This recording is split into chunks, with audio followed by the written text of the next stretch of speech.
Se você é um estudante de psicologia, se você é um psicólogo, uma psicóloga, ou se você é um psiquiatra, talvez um entusiasta dos estudos sobre as emoções, eu afirmo com segurança que esse e a parte 2 desse vídeo, esses dois vídeos, são um dos poucos vídeos que abordam esse tipo de conteúdo.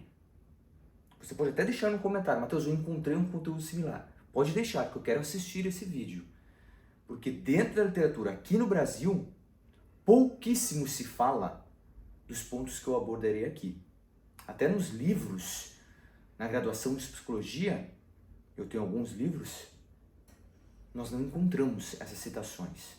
Nós só encontramos se investigarmos em artigos antigos, artigos científicos, que buscam explicar diferentes visões, diferentes correntes no entendimento de como o nosso cérebro, o cérebro e a mente humana, juntos produzem nossas reações fisiológicas do pensamento, da categorização, das referências, dos estereótipos, dos estímulos. Como esses fenômenos podem, por exemplo, impulsionar ou afetar o desenvolvimento de um transtorno mental. Eu vou apresentar aqui algumas correntes e provavelmente uma delas você já conhece. Se você já leu algum livro de desenvolvimento humano relacionado à inteligência emocional, regulação emocional, esses livros do senso comum, há a presença maciça, forte de uma dessas correntes. Porém, nessa primeira parte eu vou apresentar essa introdução de como surgiu e na segunda eu vou falar também desse lado, dessa teoria ou dessa corrente esquecida dentro da psicologia e da neurociência, certo? Que agora é o que nós chamamos de a nova neurociência das emoções, que ela não é tão nova assim, é nova porque ela estava ali esquecida, certo? Ela está cada vez mais, principalmente na psiquiatria, nos processos terapêuticos, ela está crescendo, certo? Não sou eu que estou dizendo isso. Nesse artigo aqui, esse é o artigo que eu vou usar como referência, deixarei aqui abaixo, tá? O link para você clicar, conhecer, ler. Ele foi publicado na Emotion Review em 2009, não é um artigo novo, mas recomendo fortemente você acompanhar o trabalho dessas duas pesquisadoras, Maria Geldron e Lisa Feldman Barrett. Lisa Feldman tem um livro fantástico, How Emotions Are Made, com a sua teoria das emoções construídas. Inclusive, eu como terapeuta, como pesquisador, utilizo a teoria dela como fundamento base no meu processo terapêutico, tá? Se você quer saber mais informações, deixarei aqui abaixo também na descrição do vídeo. E o conteúdo, aqui é uma introdução, tá? Os vídeos são introdutórios. Se você quer investigar mais, se tornar um especialista na ciência das emoções e mudança de hábitos, esse conteúdo é um conteúdo da nossa pós-graduação online do Instituto Unas, em parceria e certificação com a faculdade Anhanguera, tá? Pós-graduação, Neurociência Efetiva e Psicologia dos Hábitos. Estamos com as matrículas abertas. É só você clicar abaixo também ou deixar no comentário, mandar uma mensagem para mim no meu Instagram, @MatheusMilan. Professor, eu sei que é óbvio falar isso, mas é necessário. A pós-graduação você só pode fazer se você tiver uma graduação, tá? Nossa, Matheus, que tolice você falar isso. Não, muitas pessoas me mandam mensagem, algumas, tá? No Instagram, como temos anúncios rodando, eu recebo mensagem também no WhatsApp de pessoas, Matheus, eu tenho interesse, posso fazer? Pode. Qual é a sua graduação? Eu não terminei, ou não tenho graduação. Não, você não pode fazer então, né? Independentemente da sua graduação, da sua formação, você pode se inscrever na pós-graduação, mas você precisa terminar primeiro, ter a certificação de conclusão de curso, o certificado de conclusão de curso, não apenas o diploma às vezes demora, né? Mas o certificado, como o certificado de conclusão de curso, você já pode se inscrever em uma pós-graduação, tá? Então, nesse artigo aqui, Reconstruindo o Passado, um século de ideias sobre emoção na psicologia, elas vão investigar, né, esses diferentes autores, essas diferentes teorias, e apresentar conceitos, ideias que, felizmente agora, nós estamos considerando importantes, né, ou reconhecendo a importância dessa outra corrente que nós vamos citar, tá? Essa corrente esquecida dentro da psicologia. E aqui serão aí fragmentos, trechos que eu tirei do próprio artigo, tá? Dentro do campo da psicologia estudada na maioria das universidades, dos livros, a história convencional descreve o desenvolvimento de duas abordagens fundamentais para o estudo científico das emoções. Isso aqui é que você encontrará inúmeros livros na literatura científica, em papers também, tá? Que são ideias, teorias, hipóteses baseadas nas teorias de emoção básica. Aqui temos diversos pesquisadores, cientistas, e também temos diversas teorias dentro da teoria de avaliação, dessa corrente, a teoria, os teóricos da teoria de avaliação, certo? Porém, no artigo, os autores, as autoras, basicamente descrevem o desenvolvimento de uma terceira abordagem para a emoção que existe na literatura psicológica. A tradição ou corrente construcionista psicológica ou construtivista psicológica. Aqui, meu amigo, minha amiga, se você trabalha com saúde mental, provavelmente dentro da sua abordagem, nessa aliança terapêutica que você cria com o seu paciente, com o seu cliente, você está flutuando nessa terceira corrente esquecida. Já que a sua lição de casa, a sua tarefa que eu deixo para você, pois é um vídeo introdutório, é ler mais sobre ela. Pesquise, digite lá, em inglês, de preferência, que você vai encontrar mais trabalhos sobre isso, certo? Porque você começa a entender que quando falamos de individualidade, da queixa, do sofrimento, das angústias, das vivências, experiências que nós passamos, estamos falando dessa corrente, tá? No decorrer do artigo, apresenta uma série de trabalhos que praticamente desapareceram da trilha de citações nas discussões da psicologia sobre as emoções. Isso aqui vale ouro, tá? Isso aqui vale ouro. Considerando a maioria dos livros didáticos de graduação em psicologia, podemos encontrar a descrição de 3 eras principais no estudo científico das emoções. Anos Dourados, a Era Obscura ou Idade das Trevas, que aqui é a temática, a introdução desse vídeo e do próximo vídeo, parte 2, é sobre isso, tá? E o período do Renascimento. Nesse vídeo aqui eu vou focar nesses anos dourados para entendermos um pouco mais, se você não é da área, tá? Sobre as emoções, enfim, não passou por uma graduação de psicologia. Muitos nadam nessa área aqui ainda, né? Nessa era, certo? Juntas, ao longo dessas 3 eras, perdão, as 3 correntes tiveram suas contribuições e ideias, pesquisas e teorias durante os anos que se estenderam, ou se estende, desde 1855 até pouco antes de 1960. Muita coisa aconteceu aqui, muita coisa.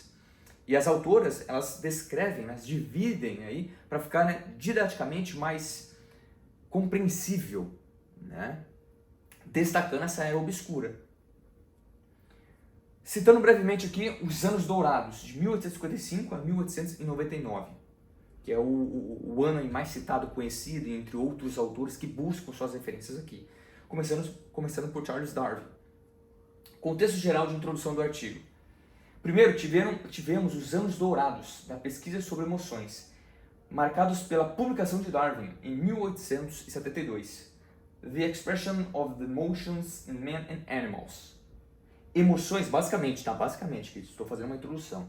Emoções são estados mentais que causam expressões corporais estereotipadas. Conceito aqui superficial, trabalhado aqui no livro, certo? Darwin foi e tem sido fortemente a inspiração para o que é comumente chamado de abordagem da emoção básica na psicologia das emoções.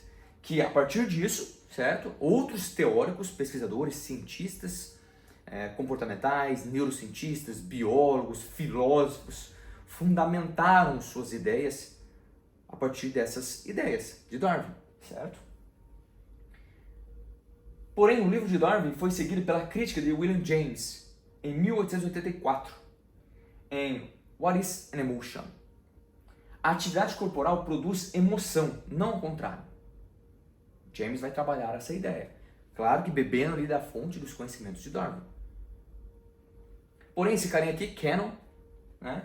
James foi criticado por Cannon em seu artigo de 1927, The James Lange Theory of Emotions, A Critical Examination and an Alternative Theory.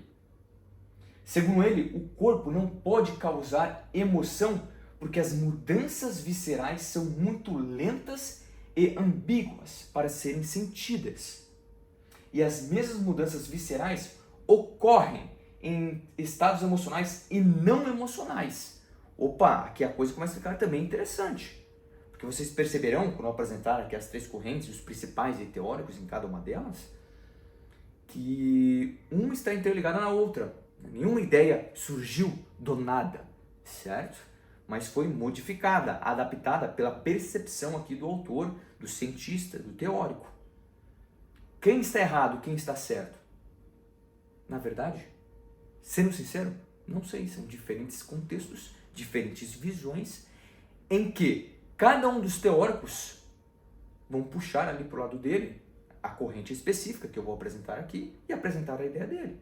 Eu estou muito mais inclinado hoje em meus atendimentos como terapeuta, como pesquisador, professor de pós-graduação, um especialista na ciência das emoções e no comportamento humano, na era obscura, especialmente a teoria construtivista, construcionista psicológica, dentro da teoria da Lisa Feldman, a teoria das emoções construídas. Entendendo a individualidade do seu paciente, do seu cliente, da pessoa que trabalha com você, dos momentos que você passou com alguém, talvez se eu e você presenciarmos uma situação de luto, de tristeza, um acidente, um assalto, o seu cérebro criará conceitos baseados naquilo que você já viveu. E se você nunca foi assaltado, nunca sofreu um acidente, e essa é a primeira vez que você passou por isso, você terá uma nova referência, né? Você está criando, o seu cérebro está criando, você é seu cérebro, conceitos sobre isso. Olha que interessante, um referencial categórico.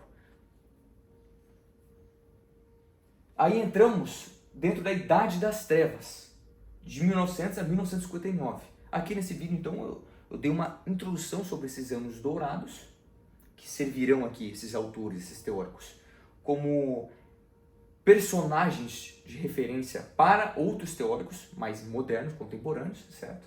Porém, tivemos essa era também, que foi aí apagada, se podemos dizer assim, pelo behaviorismo. O behaviorismo jogou a psicologia para a Idade das Trevas, onde nada de grande expressão, né, de valor, foi publicado sobre o tema das emoções por cerca de 40 anos, exceto alguns artigos importantes de neurobiologia de Pape's e o MacLean, né, com a sua famosa teoria do cérebro trino, certo? Também com o sistema límbico, né, o sistema de Pape's. Para fechar o raciocínio, dentro dessas 3 eras, as pesquisadoras destacam os principais influenciadores das correntes, os teóricos principais. Por isso eu recomendo fortemente você clicar no link abaixo do artigo e ler o artigo. Porque essa aqui é uma imagem original do artigo, tá? As 3 eras correntes, certo? Os teóricos das emoções básicas, os teóricos da avaliação, certo? E os teóricos da corrente construtivista, construcionista psicológica. E o mais bacana e interessante, né, que eu já recebi esse tipo de pergunta algumas vezes nas aulas, especialmente sobre as emoções, professor, mas qual que é a teoria certa, mais adequada? Há diferentes pesquisadores atualmente no mundo que defendem diferentes visões aqui. Quem sou eu para dizer para você essa é a mais adequada? Por isso que nós falamos diferentes escolas sobre as emoções, certo? Muito famoso, por exemplo, o trabalho de Panksepp, Ekman ou Antônio Damasio. Eles bebem aqui dessa fonte. Antônio Damasio, estupendo neurocientista português, certo? Só que a Lisa Feldman, ela vai beber dessa fonte, dessa corrente. Porém, olha que interessante, até engraçado. Eu destaquei aqui teóricos que estão nas 3 correntes. Spencer, Sully e Jung. É claro, cada barrinha aqui, ó, dependendo da sua altura, isso representa o seu impacto dentro da corrente. O Spencer teve grande impacto nas 3, certo? E aí o Jung, você vê que ele não tem tanta expressão aqui, teorias de avaliação, como aqui também. Ou, como é engraçado também, o McDougall, ele foi uma grande referência para os trabalhos do Panksepp, o pai da neurociência afetiva, certo? Só que ele não teve grande impacto aqui. Ele é uma referência, certo? Nessa construção, como é visto o desenvolvimento e a categorização humana sobre as emoções, dos estados fisiológicos para os estados mentais, certo? Emoção e sentimento, que aí temos fortemente aí o Antônio Damasio, que vai flutuar também nessa ideia junto com a Lisa Feldman Barrett, que critica fortemente os trabalhos do Ekman, especialmente sobre as expressões faciais universais, certo?